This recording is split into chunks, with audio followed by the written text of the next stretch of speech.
Hi, everyone. Welcome to the Beyond Deadlines podcast, where we tackle challenges that planning and schedule leaders come across on a day-to-day basis. My name is Micah, and I'm a planning and scheduling manager for Intel. Each podcast is designed to give you strategies and tactics that you can implement right away.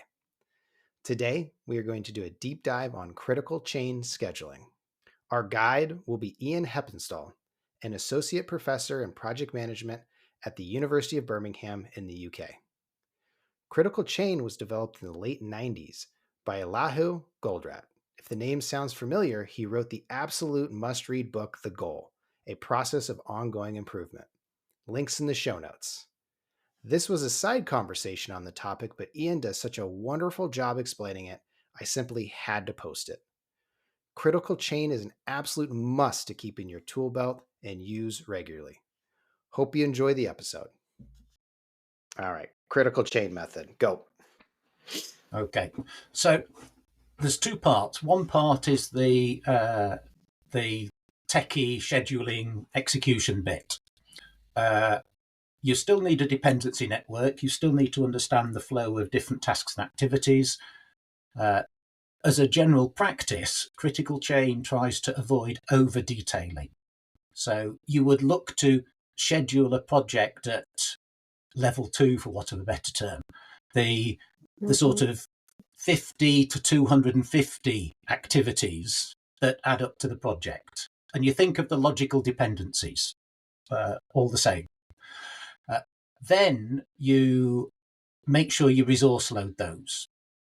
So you always then sequence, and it's not just resource smoothing, because what transpires is if you avoid over allocating a resource, sometimes you have to shift dependent tasks because some other things can't be done because of the limited resources you've got. Mm-hmm. So that's why the term critical chain was invented rather than critical path. Because in situations where you have some constrained and non-infinite resource, sometimes you have to move. It's not the dependencies that drive the duration, it's the availability of a critical resource.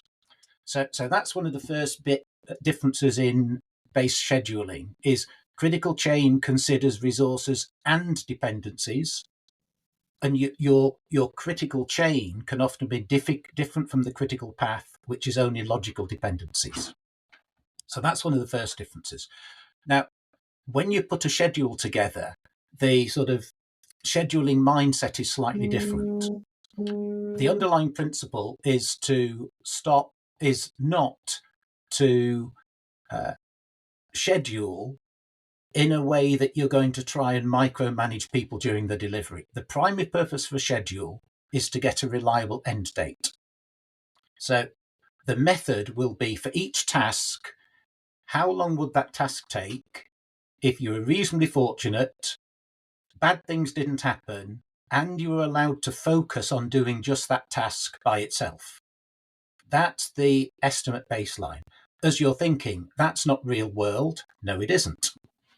But that's the baseline. So you start by sequencing these tasks that you've worked the order out and the resource dependencies.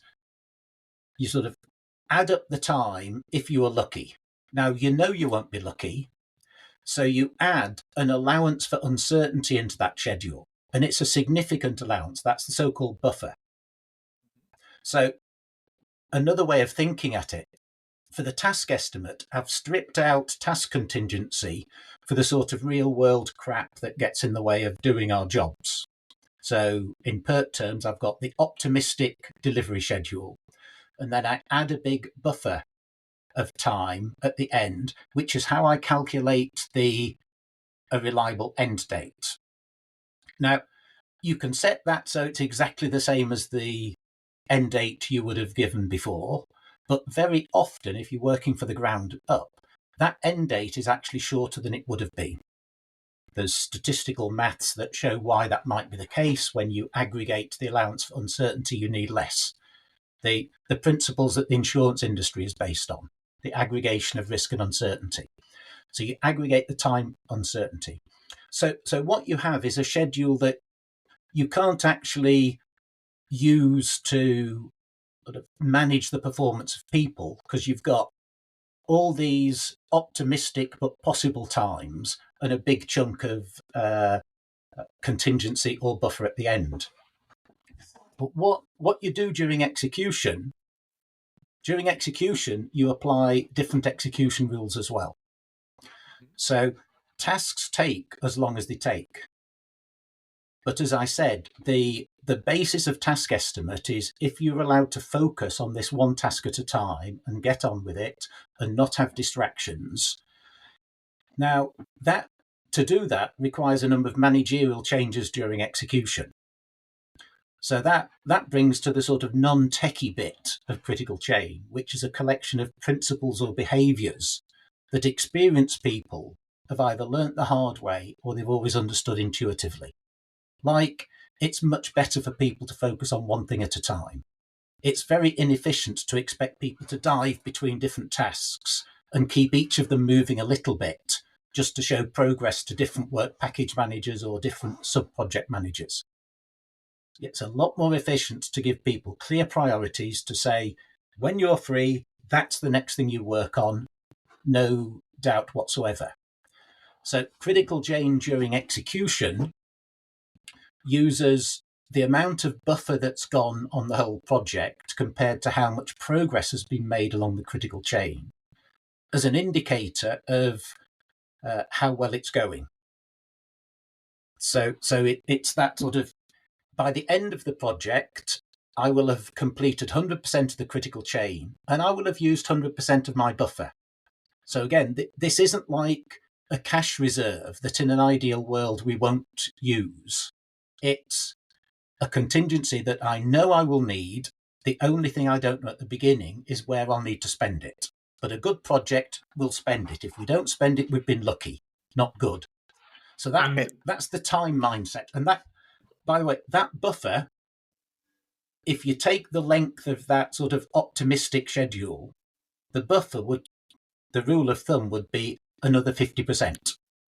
It's not a 5 or 10% fudge factor, but it's the using of the speed at which buffer is going that creates a different control chart.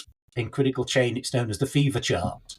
That's actually, that would replace a graphical earned value chart or comparing CPI and SPI indices as a way to trigger, are we on schedule?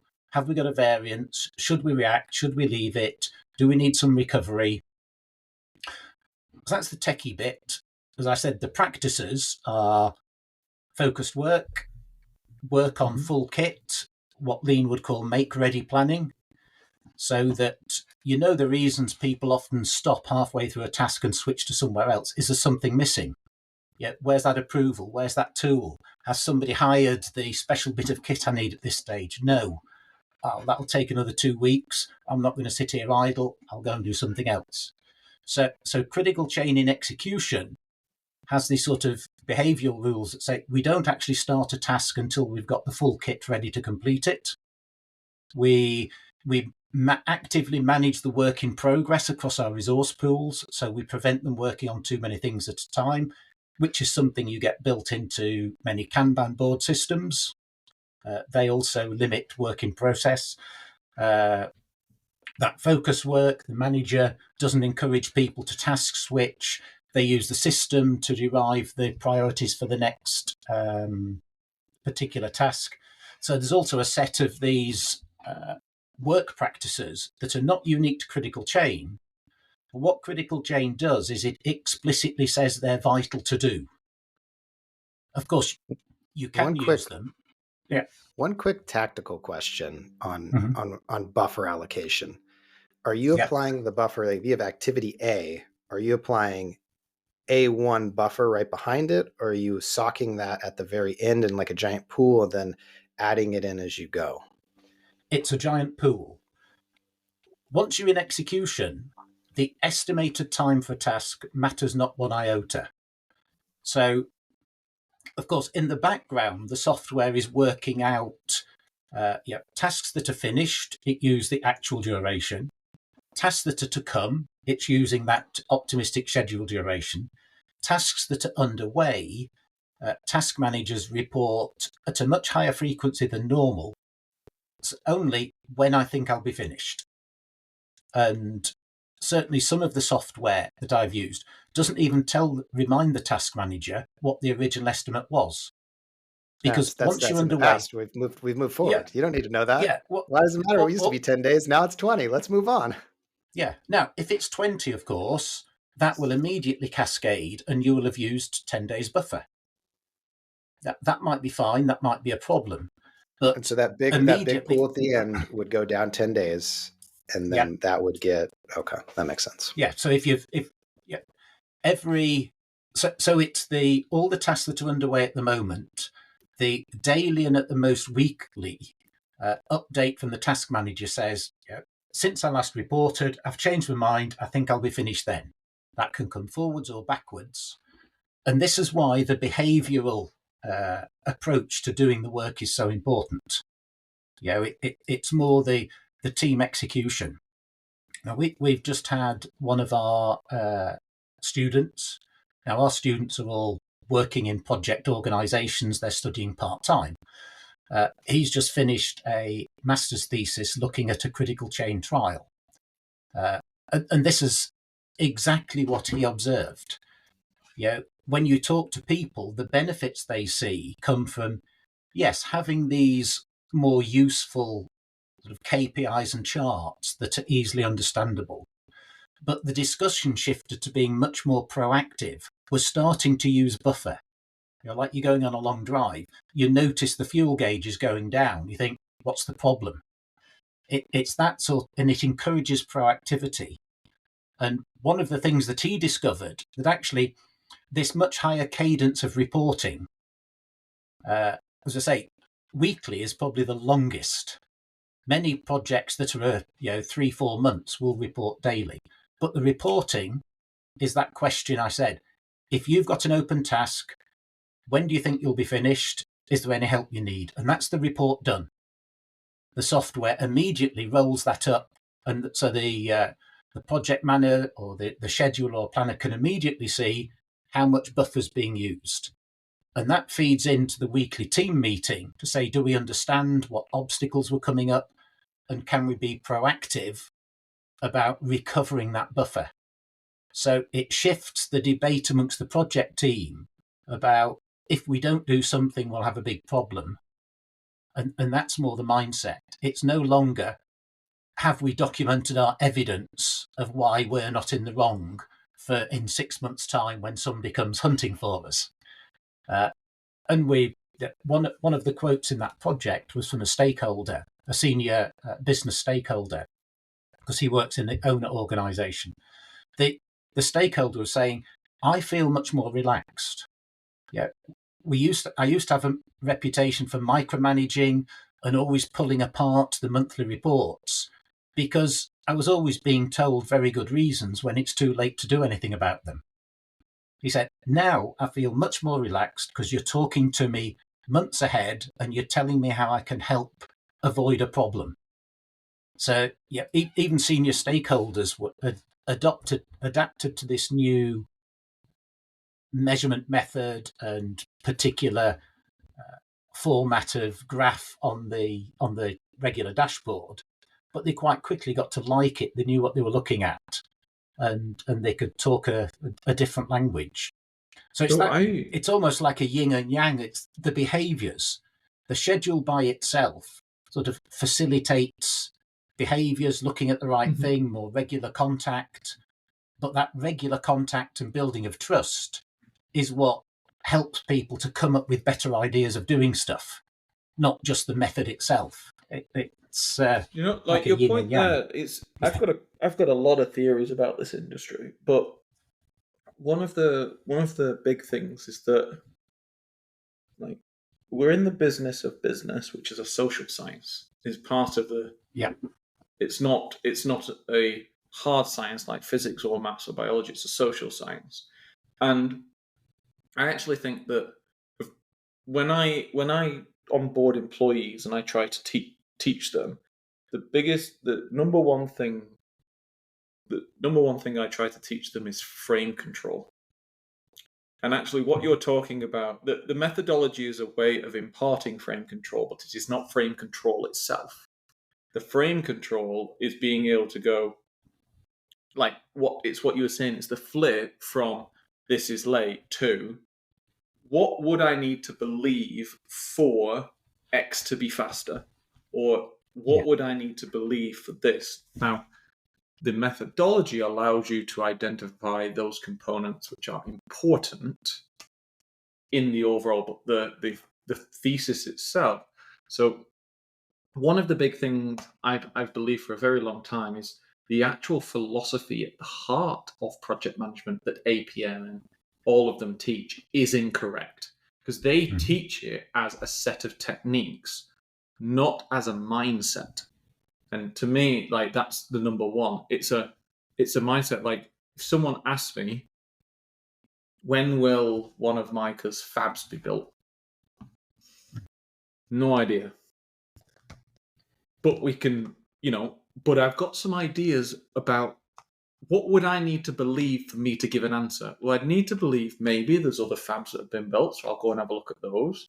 I'd need to believe we know reasonably the scope of work, so we do that. I need to believe I generally know how many people. And it's like you're building up from first principles, lots of different techniques about how to do things. I don't know. It's just, I don't have a fully formed sentence to say. I really, really, thank you for explaining that to me. I really, really like critical chain now. But the thing that I really like is you've got a baseline expectation, but now it's like, what would we need to believe for us to do twice, like to go twice the speed? Yeah.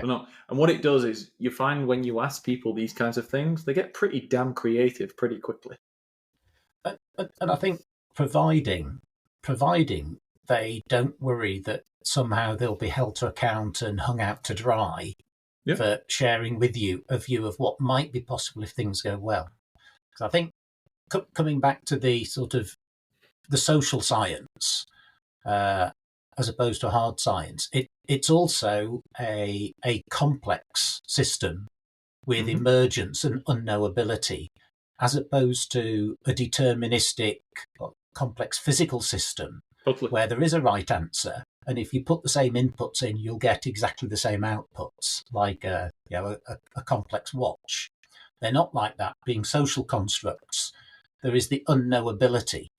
And sort of adapting your methods and practices of management and the hard techniques you use to make them in synchronization, I think, is important. And maybe the bodies of knowledge over-specialize, and that's built on the assumption that to get an efficient project, all we need is the world's best project controls, the world's best risk analysis, the world's best schedule, the world's best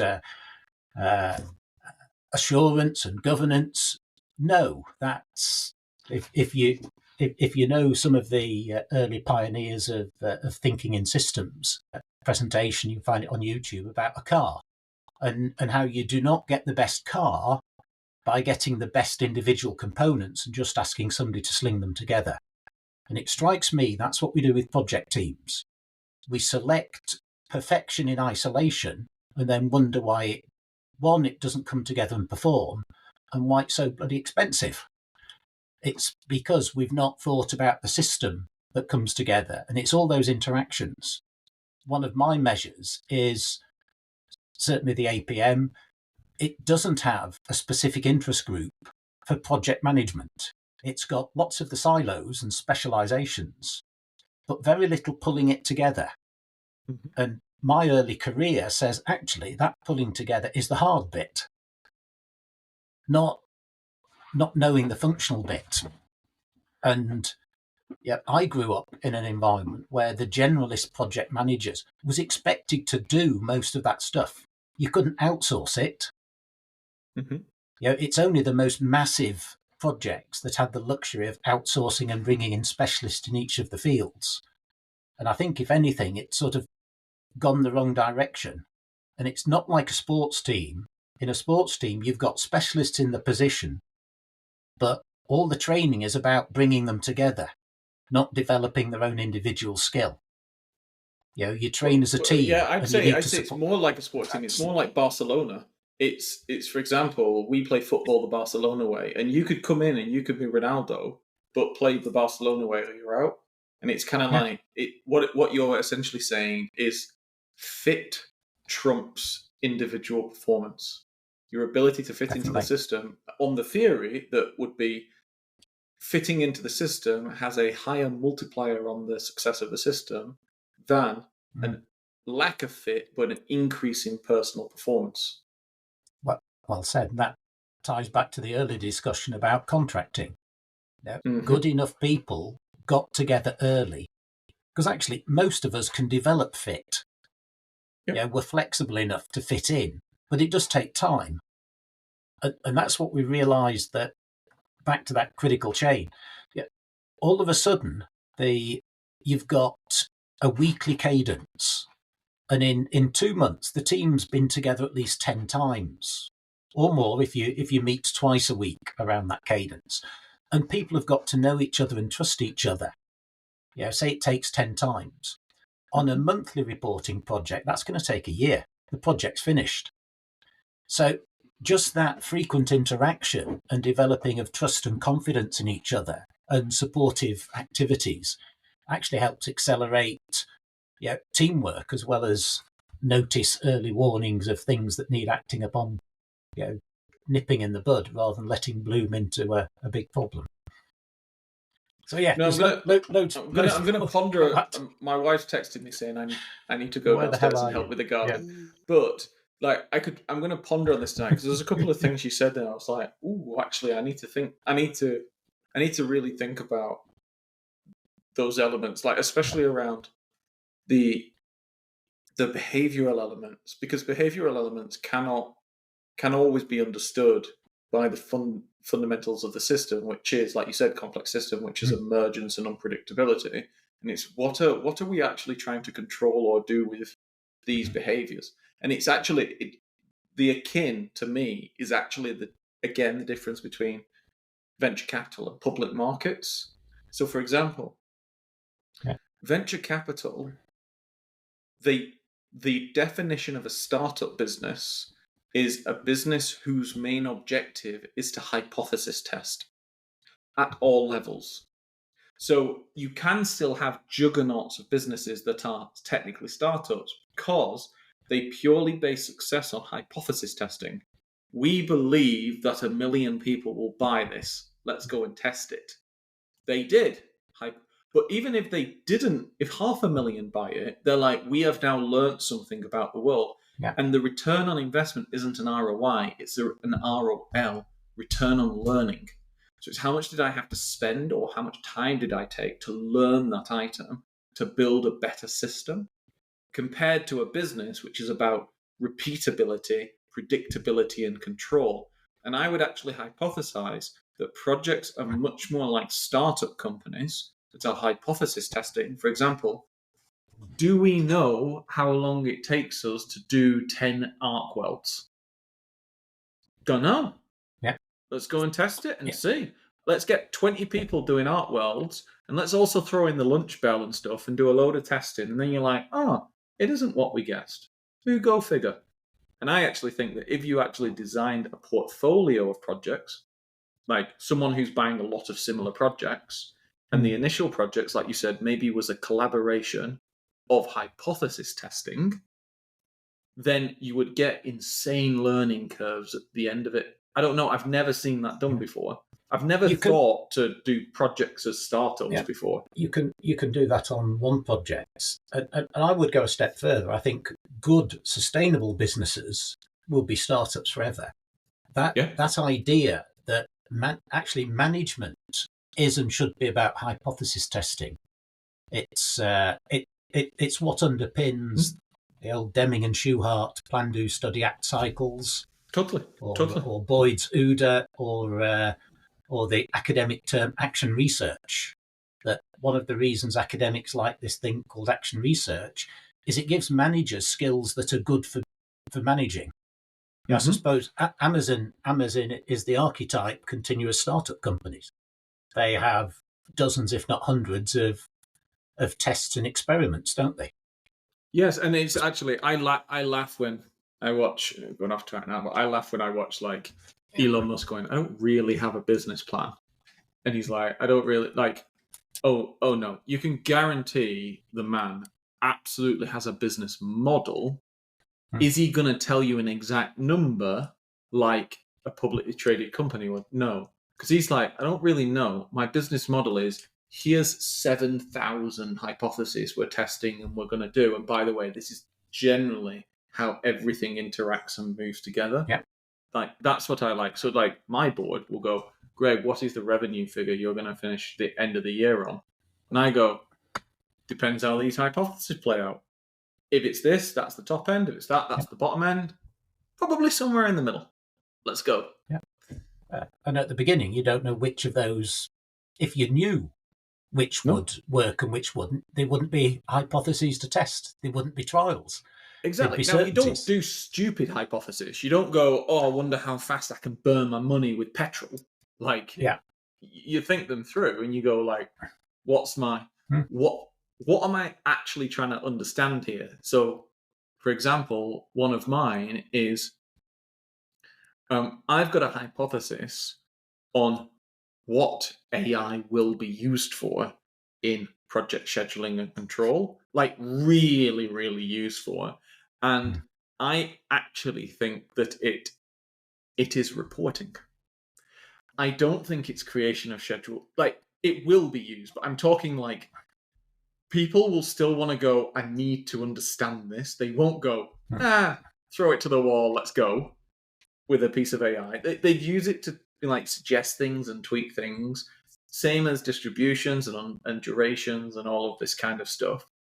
The thing where if you took segmentation of everyone's time, you summed it up in terms of what time will be reduced, it's the crappy typing. That's actually where things will be saved. That's my hypothesis anyway. We'll find out. Maybe there's some other hypotheses that are worth testing, but we can take those offline. But I think that mindset is great to build in, and why, databases, data banks, your reference class is a good place to start. But I think the mindset should be shifted towards how do we get even better? A constructive dissatisfaction. So that's our fallback. How can we do it better? And on big projects, I think I actually saw a case study of I think it was at a lean construction conference of some guys working with Intel fabs around maintenance and upgrade projects, where they had lots to do and roll out across the whole of the sort of factory infrastructure around the world. But they would try something, have a go, learn from it, build that learning into the next one.